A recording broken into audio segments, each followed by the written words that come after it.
इस एक्सप्लेनर में स्वागत है। आज हम एक बहुत ही दिलचस्प और ज़रूरी विषय पर बात करने वाले हैं, पर्सनल फाइनेंस। हमारा पूरा फोकस इस बात पर रहेगा कि रिटायरमेंट की उलझनों को कैसे सुलझाया जाए। देखिए, मार्केट में इतना शोर है, इतनी तरह की सलाहें हैं कि समझ ही नहीं आता असली सिग्नल क्या है। तो चलिए इस शोर को किनारे करते हैं और एक सुरक्षित भविष्य बनाने के लिए एकदम असली और प्रमाणित जानकारियों पर नजर डालते हैं। चलिए सीधे इस सबसे बड़े और गंभीर सवाल पर आते हैं। क्या रिटायरमेंट के समय हमारे पास पर्याप्त पैसे होंगे? सच कहूं तो स्थिति थोड़ी चिंताजनक है। अगर हम हाल के आंकड़ों को देखें तो आज 1/3 अमेरिकियों के पास रिटायरमेंट के नाम पर मतलब सच में लगभग शून्य बचत है। ये कोई मामूली आंकड़ा नहीं है, बल्कि एक बहुत बड़ा वेकअप कॉल है जो हम सभी को अपने वित्तीय भविष्य के बारे में गंभीरता से सोचने पर मजबूर करता है। तो इस एक्सप्लेनर का रोडमैप कुछ इस तरह रहेगा। सबसे पहले आधुनिक रिटायरमेंट संकट को समझेंगे, फिर पर्सनल फाइनेंस के कुछ एकदम बेसिक और मजबूत सिद्धांतों पर बात करेंगे।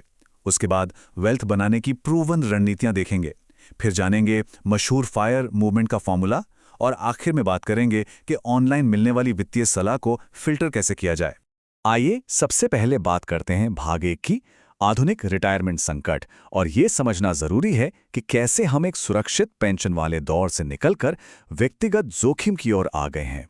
अगर हम पिछले कुछ दशकों की टाइमलाइन देखें तो एक बहुत ही बड़ा ढांचागत बदलाव दिखता है।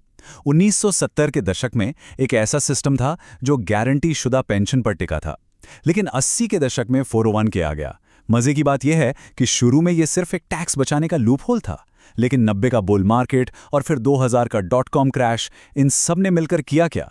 सारा का सारा मार्केट रिस्क सीधे कर्मचारियों के कंधों पर डाल दिया। और ये बात इन दो शब्दों के अंतर से बिल्कुल साफ हो जाती है।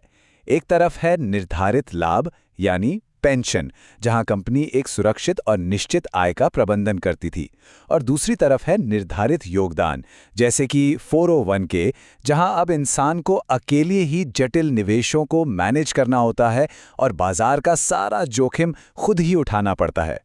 फ्रंटलाइन की एक जांच में एक बहुत ही सटीक बात कही गई थी कि 401 के उन चुनिंदा प्रोडक्ट्स में से एक है जिसे हम खरीदते तो हैं, लेकिन हमें उसकी असली कीमत कभी पता नहीं होती।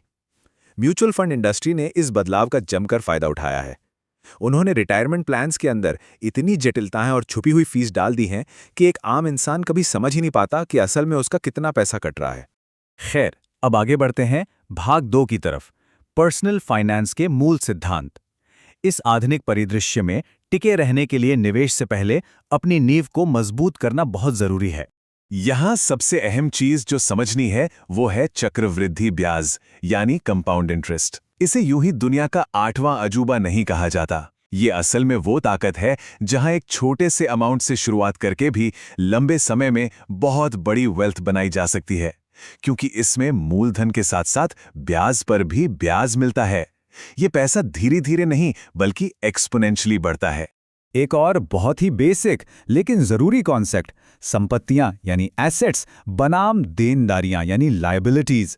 अगर सकारात्मक नेटवर्थ बनानी है तो हमें ऐसी संपत्तियां जमा करनी होंगी जिनकी कीमत समय के साथ बढ़ती है। इसके बिल्कुल उलट देनदारियां जैसे क्रेडिट कार्ड का बैलेंस या पर्सनल लोन, ये हमारे संसाधनों को धीरे धीरे खत्म कर देती हैं। अमीर और गरीब की मानसिकता के बीच का सबसे बड़ा फर्क बस यही समझ है। विशेषज्ञ अक्सर रिटायरमेंट को एक स्टूल की तरह देखते हैं जिसके 3 पाए होते हैं, पेंशन, व्यक्तिगत बचत और परिवार या समाज का सपोर्ट। अब अगर इस चार्ट को देखें तो एक बात बिल्कुल शीशे की तरह साफ है, इस पूरे ढांचे में व्यक्तिगत बचत का हिस्सा पहले के मुकाबले बहुत बहुत बड़ा हो चुका है। अब पूरी तरह से किसी और के भरोसे नहीं बैठा जा सकता। चलिए अब आते हैं इस एक्सप्लेनर के तीसरे भाग पर, वेल्थ बनाने की रणनीतियां। इसमें हम बोगलहेड्स के बेहद असरदार सिद्धांत और इंडेक्स फंड्स को समझेंगे। अगर हम 1926 से लेकर 2024 तक के इस डेटा पर नजर डालें तो बॉन्ड्स और स्टॉक्स के बीच का रिस्क और रिवॉर्ड का खेल साफ समझ आता है। स्टॉक्स हमें 11% का शानदार औसत रिटर्न तो देते हैं, लेकिन, और ये एक बड़ा लेकिन है, इसके लिए भारी गिरावट का रिस्क भी उठाना पड़ता है। सीधा सा रूल है, अधिक जोखिम लेने से ही लंबी अवधि में अधिक रिटर्न मिलता है।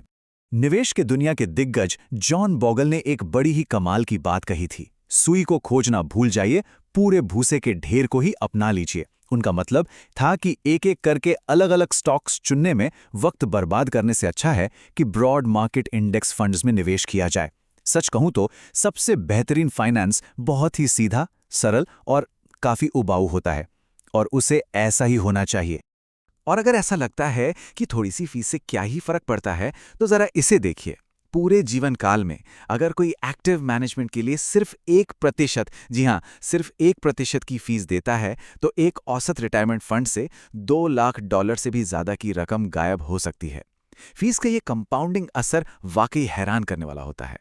अब बात करते हैं भाग 4 की, फायर मूवमेंट का फॉर्मूला, यानी फाइनेंशियल इंडिपेंडेंस, रिटायर अर्ली, आर्थिक आज़ादी और जल्दी रिटायरमेंट। यहाँ एक बहुत ही मशहूर नाम आता है, पीट एडेनी का, जिन्हें लोग मिस्टर मनी मस्टैच के नाम से ज्यादा जानते हैं। वो महज 30 साल की उम्र में रिटायर हो गए थे। कैसे? साल भर में सिर्फ $35,000 खर्च करके और बाकी सब कुछ निवेश करके। ये इस बात का परफेक्ट उदाहरण है कि अगर खर्चों को काफी कम कर दिया जाए तो बिना खुशी से समझौता किए गणित के हिसाब से दशकों पहले रिटायर होना बिल्कुल मुमकिन है। इस पूरे फिलॉसफी का जो सबसे जादुई नंबर है वो है 25। इसे रूल ऑफ 25 कहते हैं। बस एक साल के पूरे खर्च का अनुमान लगाइए और उसे 25 से गुणा कर दीजिए। जो आंकड़ा सामने आएगा वही वह सटीक अमाउंट है जो पूरी तरह से वित्तीय स्वतंत्रता पाने के लिए चाहिए। है ना एकदम सिंपल और पावरफुल गणित। अब आते हैं हमारे आखिरी सेक्शन, भाग 5 पर, ऑनलाइन वित्तीय सलाह को फिल्टर करना। सोशल मीडिया के इस शोर शराबे से एक भरोसेमंद सिग्नल को कैसे निकाला जाए।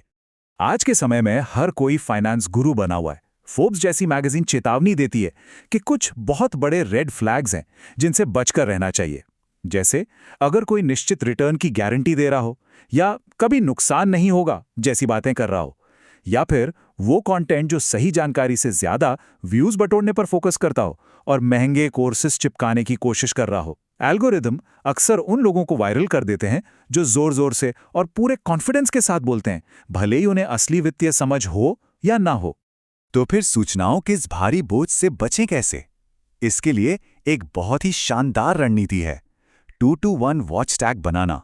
मतलब सिर्फ 2 मुख्य फाउंडेशनल चैनल चुनें, फिर अपने वर्तमान लक्ष्यों के लिए 2 सपोर्टिंग चैनल चुनें, और आखिर में एक ऐसा चैनल जो थोड़ा अलग नजरिया देता हो, ताकि रियलिटी चेक मिलता रहे। बस ये शोर को कम करने और भटकने से बचने का बेहतरीन तरीका है। और सबसे अहम बात, सिर्फ निष्क्रिय रूप से वीडियो देखते रहने से वेल्थ नहीं बनती, उसे एक्शन में बदलना होता है। इस 60 मिनट की साप्ताहिक योजना को देखिए। 20 मिनट कोई नया फ्रेमवर्क सीखने में लगाइए, अगले 20 मिनट में उस पर तुरंत कोई ठोस एक्शन लीजिए, और बचे हुए 20 मिनट में उस जानकारी को पक्का कीजिए ताकि कोई गलती ना हो।